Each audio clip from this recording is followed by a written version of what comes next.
శనివారం రోజున బీసీ సంఘాలు ఇచ్చిన తెలంగాణ బంద్కు హుజూరాబాద్ కాంగ్రెస్ పార్టీ తరఫున మద్దతు తెలుపుతున్నామని హుజూరాబాద్ కాంగ్రెస్ పార్టీ నియోజకవర్గ ఇన్ఛార్జ్ వడితెల ప్రణవ్ ఒక ప్రకటనలో తెలిపారు.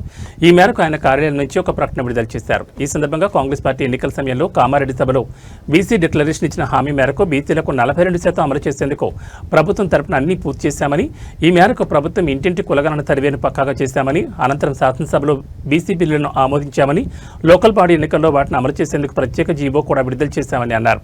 కేంద్ర ప్రభుత్వానికి బీసీల పట్ల చిత్తశుద్ధి ఉంటే గవర్నర్ రాష్ట్రపతి దగ్గరకు పంపిన బీసీ బిల్లులను వెంటనే ఆమోదించాలని డిమాండ్ చేశారు. బీసీల పట్ల నిజమైన చిత్తశుద్ధి కాంగ్రెస్ పార్టీకి ప్రభుత్వానికి మాత్రమే ఉందని, దానికోసం కోర్టులో కూడా బలమైన వాదనలు వినిపించామని అన్నారు.